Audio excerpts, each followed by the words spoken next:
Welcome back to The Explainer. Today, we're jumping right into a totally paradigm-shifting psychological trap. J. Krishnamurti's take on ambition. And I want to mention right up front, this is based entirely on the really meticulous research of Sachin J. Karnik. Now, we usually think of ambition as this great engine of human progress, right?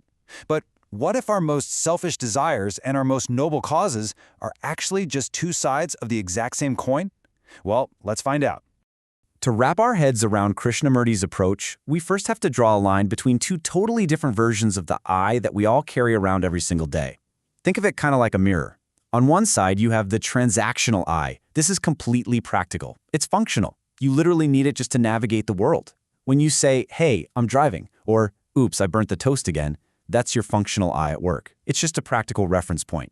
But then there's the psychological I, and this is where things get super dangerous. This is when your mind takes all your conditioned background, your memories, your big successes, your worst mistakes, and uses them to define your absolute self-worth. It's the massive difference between saying, "I failed that test," and "I am a failure." One's just a functional fact, but the other? That's a psychological prison. And honestly, that brings us to a pretty uncomfortable question. Look, we can all easily spot the ego when someone is just ruthlessly chasing, say, a corner office or $1 million. But what about when someone dedicates their entire life to a charity or their country or some high spiritual ideal? I really want you to question this as we go through today's explainer. Are your seemingly selfless acts actually being driven by the exact same ego that craves money or fame? Are we all just dressing up our deepest psychological insecurities in, well, more respectable clothing? Okay, let's dive right into this, because to actually answer that question, we have to redefine ambition completely.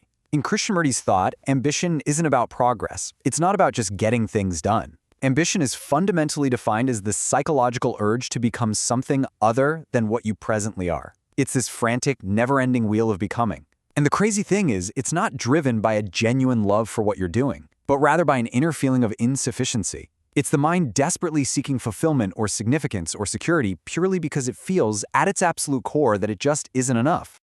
I mean, just look at the deep root system of this drive.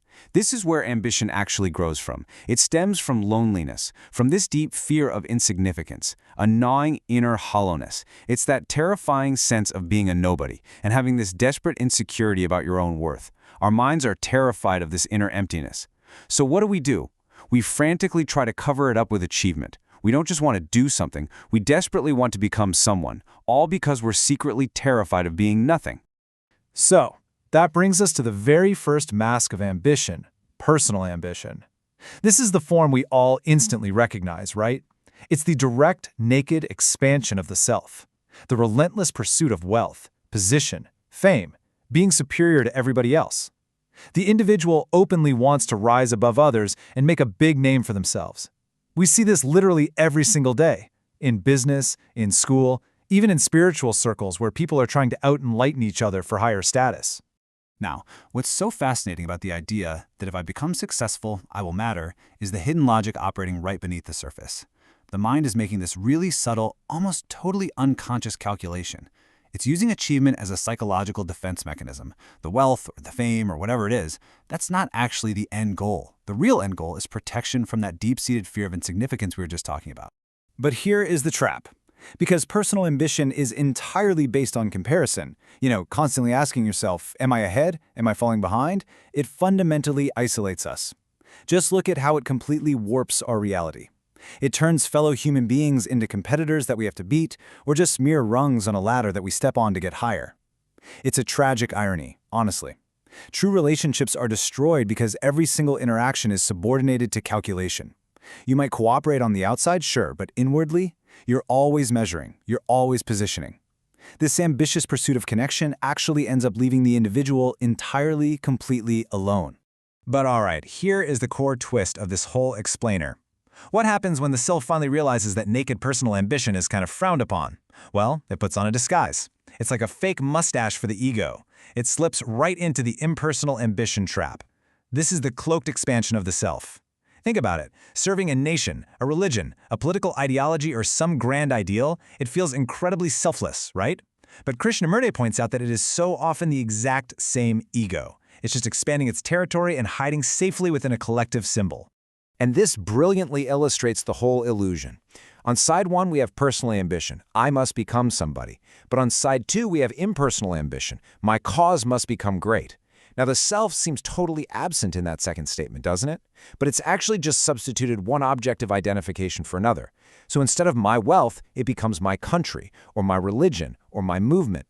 The psychological movement of possession and that frantic drive to become are still completely intact. The center hasn't changed at all. It just changed its clothes. In fact, you could argue that impersonal ambition is far more dangerous, precisely because it is so deceptive. When ambition is personal, the selfishness is obvious to everybody. But when it's cloaked in a noble ideal, man, it puts a halo on cruelty. Suddenly, being ruthless is morally justified. Violence, exclusion, aggression, they all get masked as a sacred duty or a necessary sacrifice for the greater good. It completely replaces individual selfishness with group fanaticism, which creates these massive ideological conflicts. The person pursuing the noble ideal can actually become way, way harsher than the guy who's just openly selfish. So if ambition, both the personal and the impersonal kind, is a total trap, what are we supposed to do? Our immediate instinct is usually to fight it, right? To try to kill our ambition and forcibly make ourselves be humble. But Krishnamurti warns against doing exactly this with a really profound insight. The controller is the controlled. Think about it. If you aggressively try to destroy your ego, the entity that's trying to do the destroying is just the ego in another form. It's ambition disguised as spiritual progress. You are still caught right in the exact same trap of wanting to become something else. You just want to become non-ambitious now. When we actually map this all out side by side, a really complete picture emerges from the source material. Personal and impersonal ambition share the exact same structural roots. Personal ambition seeks direct gain, saying, I must become somebody, which turns everyone into competitors and leads straight to isolation. Impersonal ambition pursues collective success, saying, my cause must be great, which turns others into either allies or enemies and leads to justified cruelty. But notice the stark contrast of a life truly free from ambition. It's an entirely different ballgame. It features action without self-expansion. There is literally no psychological need to become anything. Others are simply encountered directly as human beings, with absolutely no self-centered motive to dominate them. So how do we actually arrive at that kind of freedom? Well, it's not by fighting ambition. Instead, it's through what Krishnamurti calls choiceless awareness. Now, this is a state of observing your motives directly, exactly as they happen, but without any judgment, without condemnation, and without even a desire to change them. When you just sit and watch your own urge to be important, or watch your fear of being nothing, without trying to fix it, the whole structure of ambition just becomes completely transparent. And in that clear, unforced observation, that desperate drive to become naturally begins to dissolve all on its own. So the crucial point we really need to take away here is this.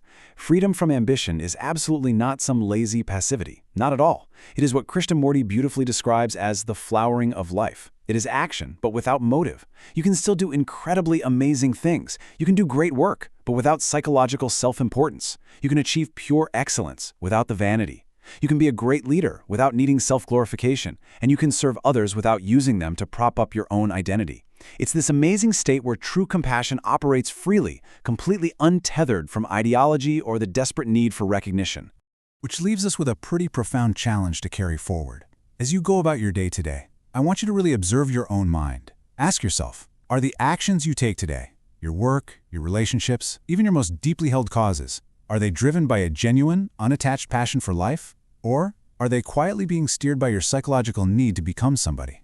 Take a long look in the mirror of your own consciousness and just see what you find. Thanks for joining us for this explainer, and as always, keep learning.